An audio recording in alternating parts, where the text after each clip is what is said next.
கல்வியின் அதிபதியாம் கலைவாணிக்கு அன்னப்பறவை வாகனம் இருப்பது ஏன்? வழிபாட்டுக்குரிய தெய்வங்களாக ஏராளமான கடவுளர்கள் நம் மரபில் இருந்தாலும் மும்மூர்த்திகள் எப்போதும் சிறப்புக்குரியவர்கள். படைத்தல், காத்தல் மற்றும் அழித்தல் தொழிலை செய்து கொண்டிருப்பவர்களாக முறையே பிரம்மா, விஷ்ணு மற்றும் சிவன் ஆகியோரை நாம் வழிபடுவதுண்டு. இதே போலவே வழிபாட்டில் அதி பராசக்தியின் அம்சங்களான முப்பெரும் தேவிகளை நாம் வழிபடுவது வழக்கம்.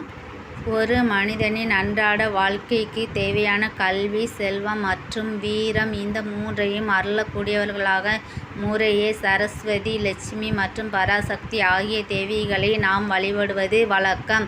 இந்த வழிபாட்டு அம்சங்களை நாம் இன்னும் உற்று நோக்கினால் ஒவ்வொரு தெய்வங்களுக்கும் ஒவ்வொரு தனித்துவமான அம்சமும் அந்த அம்சத்தை வெளிப்படுத்தும் வகையில் அவர்களின் நிறம், வாகனம், அவர்கள் சூடி கொண்ட பொருட்கள் ஆகியவற்றை இருப்பதை காணலாம். நீல நிறத்தில் விஷ்ணு பரமாத்மா, திருநீர் பூசி சாம்பல் அணிந்து சிவபெருமான், ஆறு முகத்துடன் முருகப்பெருமான், துதிக்கை கொண்டு விநாயகப் பெருமான் என ஒவ்வொரு கடவுளுக்கும் ஒவ்வொரு தனித்துவமான அம்சமும் அந்த அம்சத்திற்கு தக்க காரணம் இருப்பதை நம்மால் அறிய முடிகிறது.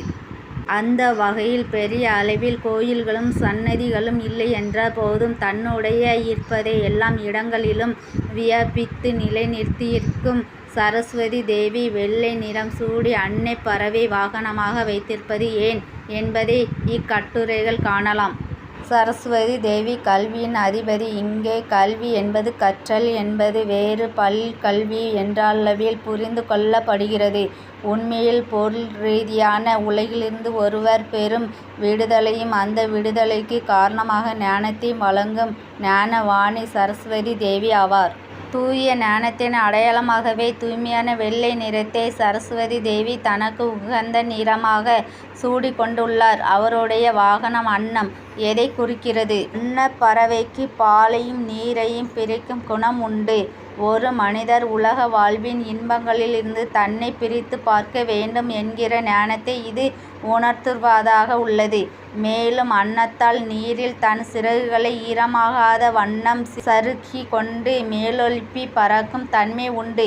இதே போலவே மனிதர்களும் இந்த பொருள் ரீதியான வாழ்வில் பட்டும் படாமலும் ஒருவேளை பட நேர்ந்தாலும் அந்த பொருள் ரீதியான அம்சத்தில் மூழ்கி விடாமல் ஆன்மீக பாதையில் மேலெழுப்பி செல்ல வேண்டிய தன்மையை அவர் அடைய வேண்டும் என்கிற மகா தத்துவத்தை உணர்த்துவதாக உள்ளது.